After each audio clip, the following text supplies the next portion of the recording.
Hello, everybody. Welcome back. This is Omni-Talk Retail. I'm Chris Walton. And I'm Ann Mazinga. And we are coming to you live once again from Shop Talk 2024 from the Meta and Omni-Talk booth. Come on by, say hello, and thanks to Meta, where you can supercharge your business results with Reels for helping us to make all our interviews from this show possible. And I always get excited when our guest is with us. Yes. Yes, our guest and I go way back. Way back. We once met on a train in Minneapolis. It was like 2007, I think, back in the day. Don't want to age either of us, but I just did. Yeah, really. So I am more than pleased to welcome Alicia LeBeouf, the head of industry and retail and e-commerce for Meta. Alicia, welcome to Thank you Omni so Talk. much. Great Thank to have you, guys. It's good to be here.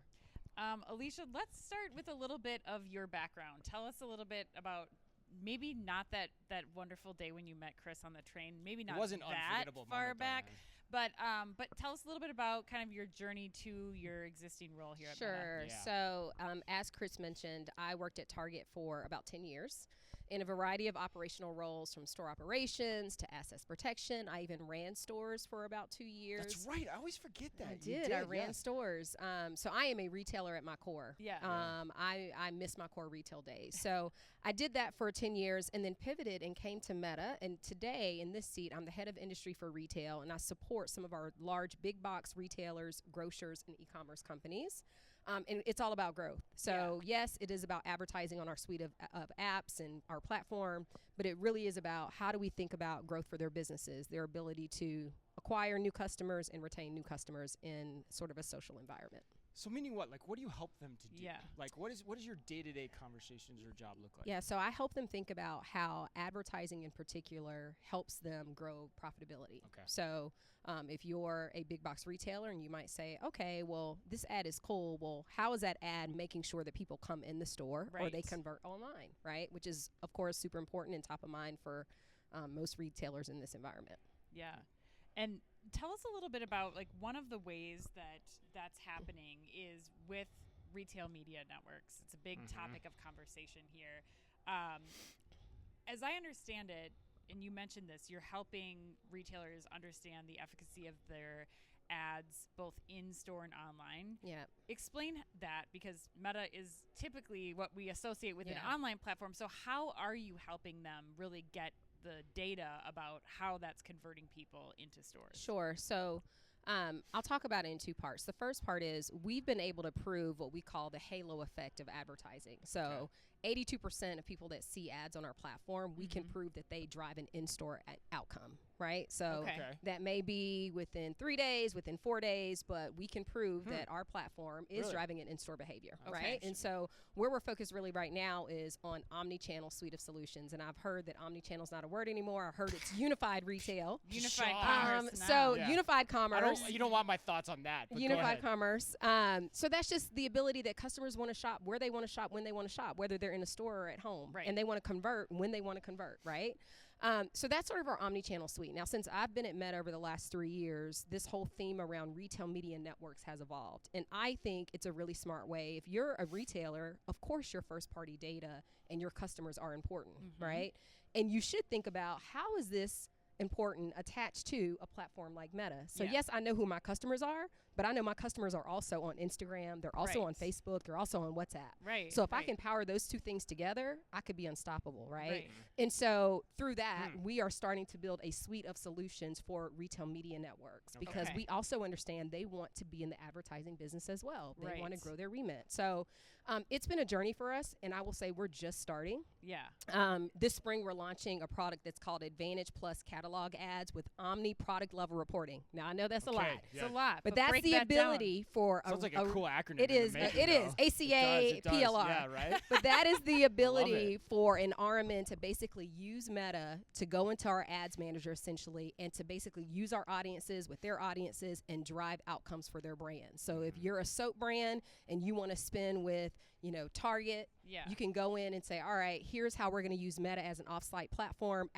outside of Target.com, outside of a banner, whatever, and we're going to attach our audiences and scale so together. Plug into the retailer's network to make that happen. Which is so cool, because when you think about, Chris, we talked about this on the Fast Five not too long ago, but just the amount of data that you have about consumers where they're spending so much of their time, the social platforms that they're spending so much of their time now, more so than TV, like more so than anything else. And then you combine that with the data that the retailers have about their consumers. I mean, that is powerful when we're talking about retail media. Well, and that's actually a great segue too, because I just learned that Reels, particularly when you talk about eyeballs and what people are watching, Reels are watched 3.5 billion times a day.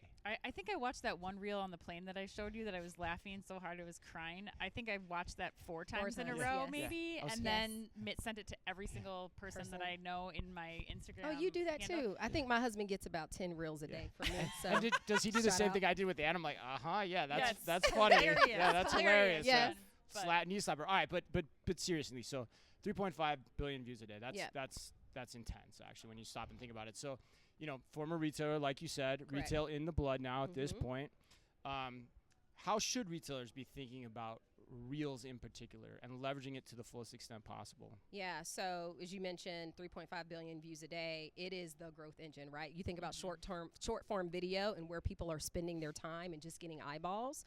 So if I'm a retailer and I have an RMN, I'm absolutely pushing my brands to Reels, right? And we have a bunch of products, Performant Creative, et cetera, that push Reels. And so you should be thinking about that in your suite of products. It should be in addition to any advertising you're doing because it works. Okay. And we've proved that it works over and over again. So that goes into the same theory that you said before in terms of being able to plug into the network. Correct, right? And then who those Reels are served to, right? So if I'm a sneakerhead and I want sneakers, like if I'm going through a sneaker brand or a retailer, I want to be my reel to be attributed to that audience. Right. So again, just being able to attach the audience and really, really target who you feel like your customer should be. So said another way, quite honestly, if you're a retail media network and you're not thinking about how you're going to plug into Reels, given the volume of attention and eyeballs that are there, you're probably missing out. Correct. Okay. You are missing out. All right.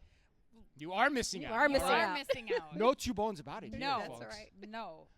Okay. Well, Alicia, before we get you out of here, any suggestions for the retailers as they're trying to develop their retail media strategy? You're going to talk to so many brands and retailers today, I imagine, but any quick thoughts as you think about the potential of Reels, and you think about connecting the audiences that they should really be keeping top of mind?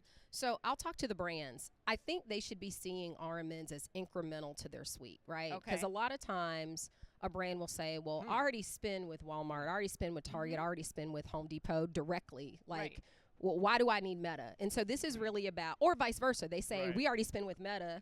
Why do we need to go through these retailers? But the packages are complex. So imagine if I'm a big retailer and I'm like, all right, if you spend through the RMN, then you also get the seasonal end cap. We'll also give you all these audiences. You'll get higher conversions. Right? Yeah. So it is incremental. And so I think if you're a brand, you have to start to think about which RMNs are important to you. Correct. And how you're going to think about your ad spend across just the platform and then what you get for it. So I would say, that's first and foremost.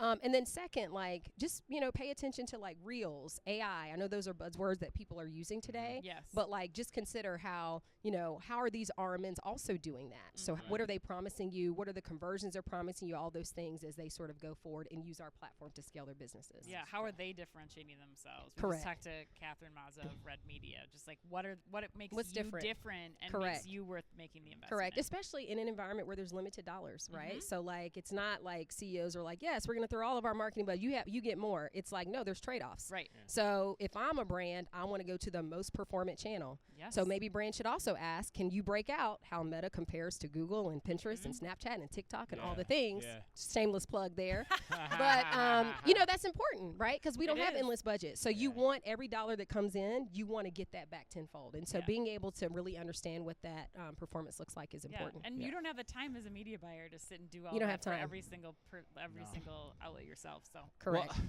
first of all, I love when our guests make me stop and just think about everything they've been saying. Like it's like a thunderbolt that hit me. So nice job on that. So I love having that. But we always also like to end our show whenever we have the time to get a little predictions from our guests. So if you look at the retail media landscape, do you have any predictions for how things will play out that the retailers or the CPG brand community could learn from? Ooh.